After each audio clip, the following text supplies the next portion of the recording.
Hello, my name's Roisin, and it's springtime.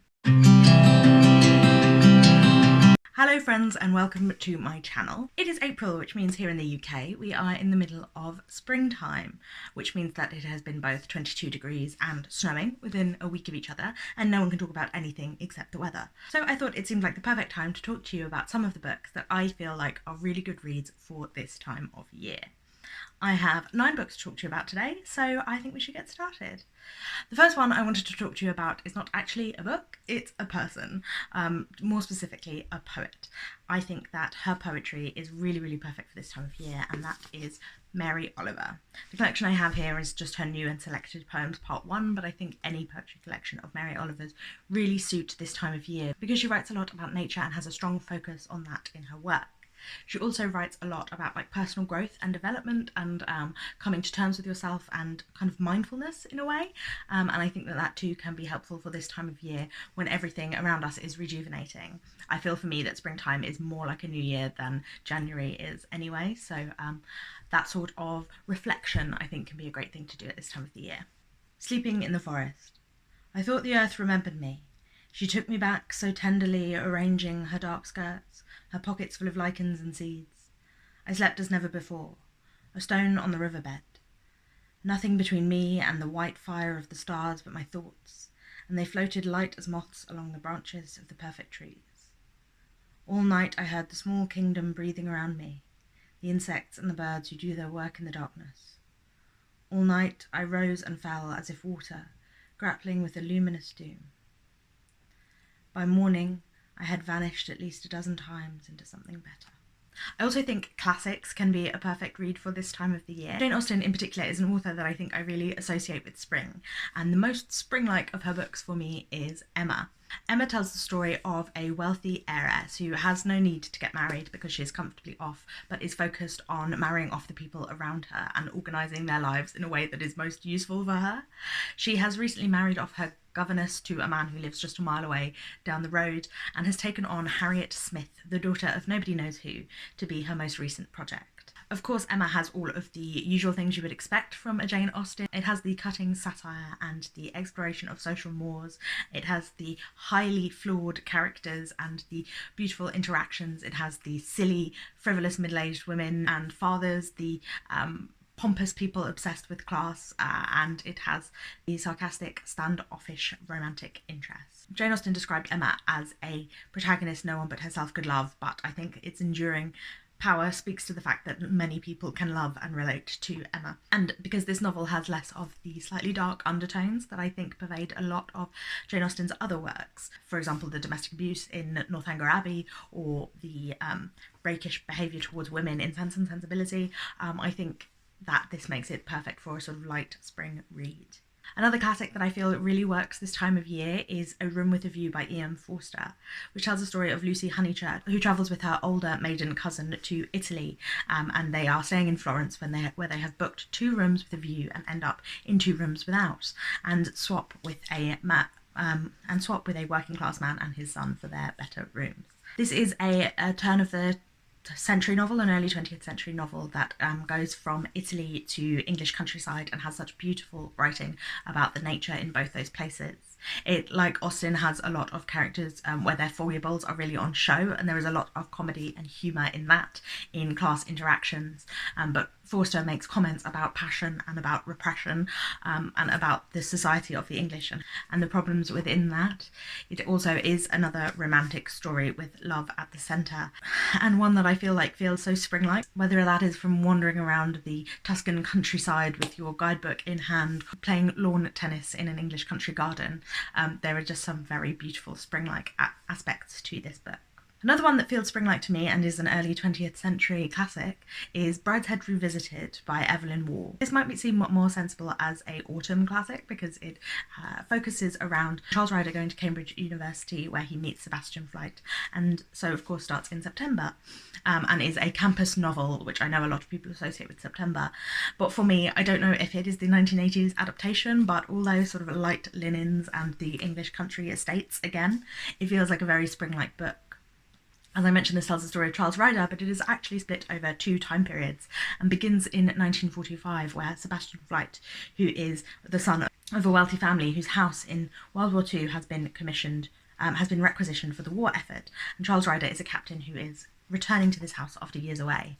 We then flash back to the 1920s when he was 18 and he went to university as an upper middle class boy who becomes obsessed with these wealthy landed aristocrats at the time during the decline of the aristocracy in Britain. It's a really interesting novel for the obsessions of these characters with one another, the really, really beautiful writing, the exploration of the class system and the obsession with positioning and class in the British society, and also because it's one of the earliest English novels to feature a character who is basically very clear-cut gay man and his experiences in the early 20th century.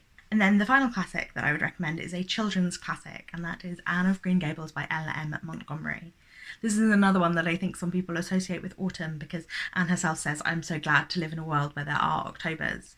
But for me, the beginning of the novel, where she arrives in the train station and dreams of sleeping in a tree full of cherry blossoms, and then gets into the carriage with Michael and they drive down the avenue, which she renames the White Way of Delight because of all the blossom that surrounds them as they go through on their pony and trap. I think there is very much a spring feeling to this book too.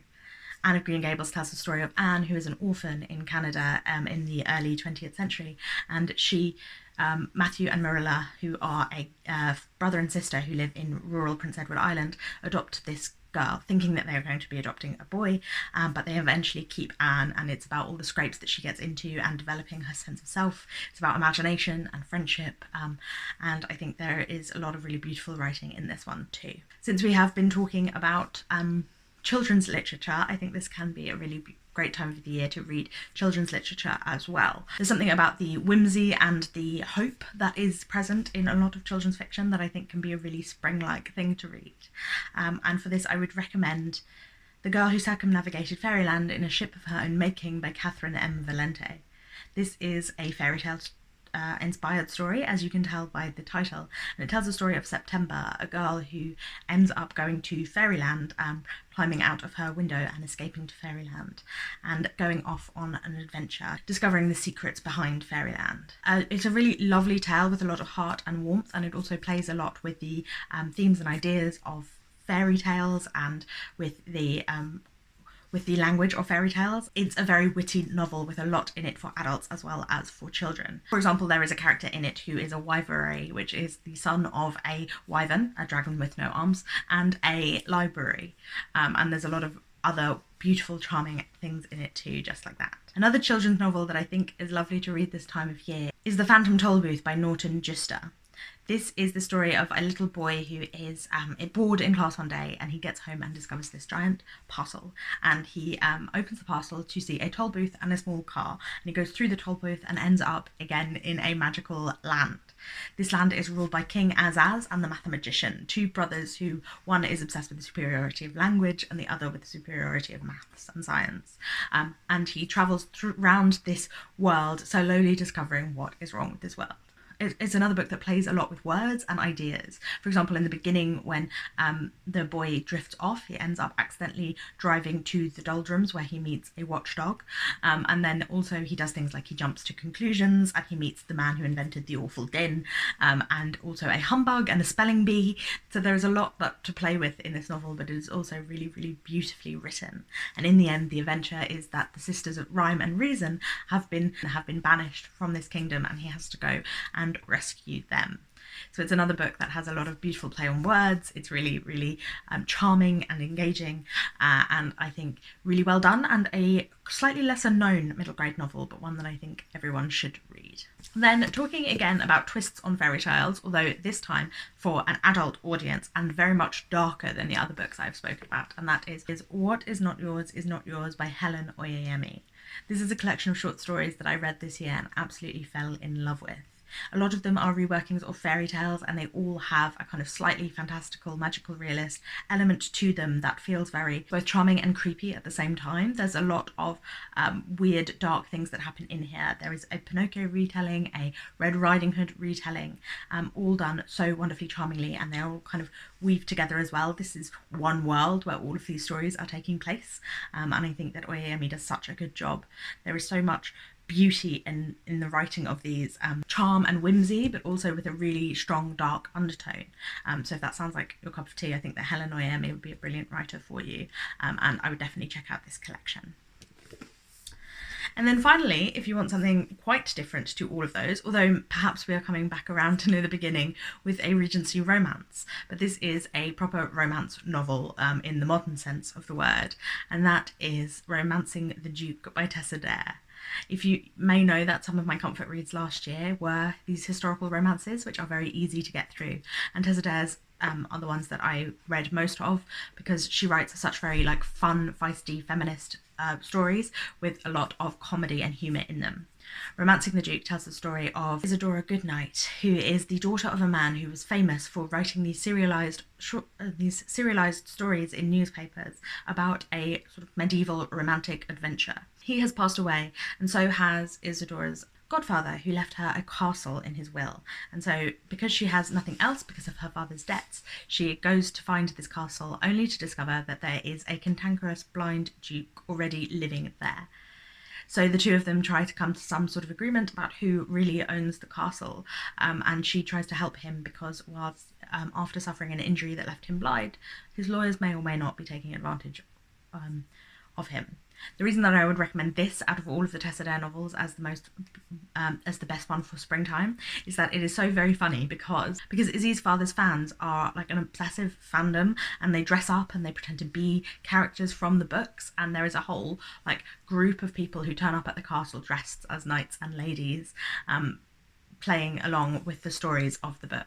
And I think that adds just such a good funny touch to this classic historical romance. Those are all the books that I would recommend as springtime books. Please let me know in the comments down below what kind of books you love to read in springtime, and please let me know any recommendations that you have, particularly if they are nature writing or middle grade fantasy, as these are two things that I am finding myself drawn to this springtime in particular.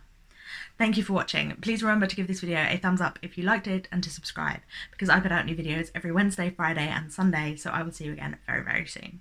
Bye bye!